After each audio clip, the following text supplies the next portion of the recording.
To the Realty Rundown, the podcast that cuts through the noise of the real estate world. Your hosts, seasoned industry experts Nick and Nate, are here to guide you through the entire process. Each week, they're breaking down the latest market trends, decoding complex jargon, and sharing insider secrets you won't find anywhere else. Whether you're buying your first home, selling a property, or building an investment portfolio, we provide the clear, actionable advice you need to make your next move your best move. All right, welcome back to the Realty Rundown with the Nick Wyse team. I'm Nick Wyse, and today I've got my co-host Nathan Schwartz back with me. Nathan, That's good right. to have you back. I'm finally back. For those of you that were crying because I wasn't here, I'm finally back. You can wipe We had a lot of hate mail that came in when Nate went off air for 2 episodes there. You're like, we don't want the old guy. Bring us some youth. So, I hope you guys also enjoyed the new intro. We're working on that, fine-tuning that, and hopefully we'll get that going a little bit smoother. But I think it's kind of catchy little tune that we put together. So, absolutely. Nate on the drums, me on the guitar. That's right. That's and right. I doing all the rest of the lifting. Yeah, that's the part we got to tweak. That's right. Yeah. So, guys, this week it's episode 32 of the Realty Rundown. We are going to be discussing what is called the House Enrolled Act here in Indiana. House Enrolled Act of 1347, and Nathan's going to fire off some questions while I break down what this means, what HEA 1347 means, and some of the related wins for our housing market. Yeah, absolutely. And I'll start off simple with this one, but what exactly is House Enrolled Act 1347? Yeah, just to break it down, HE 1347 is part of a bigger legislative session that brought some real major real estate wins here in Indiana. Specifically, 1347 raises the bar for our industry by closing a trust account loophole, requiring annual audits of our continuing education compliance, upping the management broker eligibility requirement for 2 years to 3 years. So really, it's about professionalism, it's about consumer protection, and it's about making sure funds and transactions are handled correctly. Yeah. Those sound like internal industry changes. Why should agents and maybe even consumers care? Yeah, really, because this is a law that protects both sides of the deal. So for our clients, it means better safeguards for their money. It means more confidence that their agent is operating under tight professional standards. And for realtors, it ensures a level playing field where everyone can meet those higher expectations, and there's no longer some shortcuts that maybe were there before. Absolutely. So you mentioned this was part of a bigger session. What else did realtors win this year? Yeah, so this is a big win for everybody. The realtors obviously are always pushing for things that help homeowners. Property tax relief. So through the Senate Enrolled Act 1, which is kind of the big budget, the big bill. I'm not going to call it the big bill. I'm not doing it. It's a regular bill, just a regular, moderately attractive bill. But this is our Indiana Senate Enrolled Act 1. Homeowners are looking at about $1.3 billion in predicted savings over the next 3 years. So that is literally real money that is going back into the pockets of Hoosier homeowners. Additionally, we've got housing development funding. So we've got $50 million that's set aside for residential infrastructure, which is putting in roads, sewers, sidewalks, basically to help shovel-ready projects, as we call them. So somebody's got a development that they're ready to build new houses on, but they lack the funding for this initial infrastructure. This is some government money set aside to get that off the ground. Affordable housing support is included as well. So we've got permanent low-income housing tax credit improvements to encourage more projects. This is a huge one. You know, to me, obviously, we don't just need more housing. We need more affordable housing. Right. So this low-income housing tax credit is awesome. I love it anytime we can do anything like that. And then blocking some of the harmful taxes that are out there. Real estate transfer taxes, sales tax on services is currently off the table, but believe me, that is long-term still something that certain legislators talk about. And Nate, I don't know if we've talked about that a ton. I think we've touched on it a little bit in past episodes, but the sales tax on services essentially would mean when you go to close on your home and you're paying title insurance, the closing fee charged by the title company, commission obviously is a big one. You're going to be also charged a sales tax on that as well. So we would then, as real estate agents and the title companies for their portion of their service, counting everybody else, inspectors could be included in this. It could really run the gamut. We would have to collect taxes from our clients and then pay those to the government. So how much do you like the sound of that, Nate? That sounds messy. That sounds really stupid to me. So it's like we're trying to get rid of taxes, and lowering our property taxes. And then well, this is the offset. To me, the long and short of it is we have money. You know, Indiana is a very financially responsible state. We don't spend more than we have. We generate a lot of revenue. We're a very tax-friendly state. So I hate anytime we like slip backwards like that. And I understand why some legislators want to propose that, because it's kind of the easy way, the easy way out. But taxing the services, do we really need more taxes? Do we need another tax? If I can ask real quick, so you're saying this is something that they're pitching to the state that they want to do? Yes, yeah. Certain legislators have been putting this forward for years. Our lobbying experts, you've continuously blocked it. You know, there's legislation that keeps coming up, and it's like every 2 years somebody proposes it again, and we're able to talk to our legislators and be like, this is going to be the ramifications for that. And in a way, it almost feels like taking a step forward and then taking two steps backward. Backward. You know, it's like we got through these wins. Yeah, they're like, okay, so you won some stuff. Well, now let's lose. How about we just don't lose? Right. Just winning. Don't fix something that's not broken.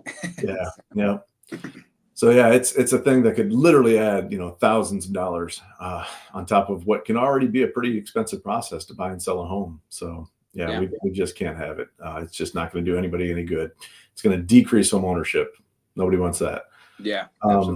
So yeah, really all these measures, that we did win on, they're working together to perfect. They're protecting affordability. They're encouraging development, and they're keeping our housing market here in Indiana healthy. Yeah. So if I'm just a buyer or a seller listening, how might these laws affect my life? Yeah. So while you might not see the legislation directly coming at you, you're going to feel it. Obviously, if you're buying a property, the property tax changes means a lower tax bill. And Nate, as you know, we pay our taxes in arrears in Indiana. Yep. So, there's a conceivable notion here that when this kind of starts to trickle in, you may actually get a bigger credit for past year's taxes than what you're going to end up paying as a new property owner. So we base that credit that you get at closing off the last known tax bill. So here in 2025, we're actually paying for 2024 taxes. And then all the way up until the day of closing, we are prorating taxes to give a credit to the buyer as well, because when they come due in 2026 that have accrued in 2025, they are going to be prorated. And so that proration amount, again, is based off the last known bill. Well, if that bill goes down, that actually is a boon to the buyer. They could actually get a little extra money.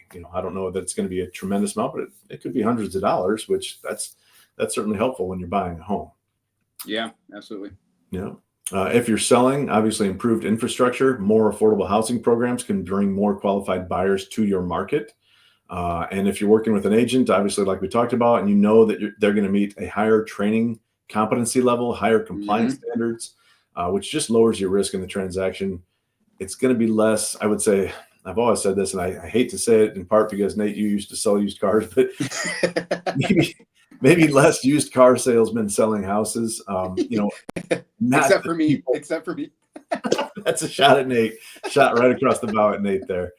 I forgot my little image. I got to do the image of the housing punching the taxes thing. So you're going to see this later too, Nate. But this is what the housing, the realtors are doing. We're trying to keep your taxes down. So you get to check out that.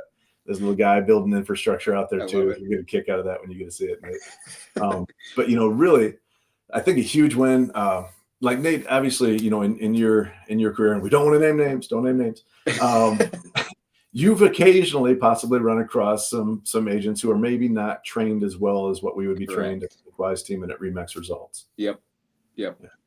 And I mean, obviously that increases, like, what would you say some of the dangers are of that, to your clients? Well, could potentially cost the client some money. Like if the agent doesn't know what they're doing, or if they mess up on a certain portion, they mess up on some deadlines and stuff, like you could cost the consumer some money. That's my take on it. I mean, if you met, like, for example, if you miss an inspection deadline, you could be, you're by not, responding to inspection deadlines, you're saying that your client has accepted my client's request. So you could be costing them money, even if they weren't okay with those repairs.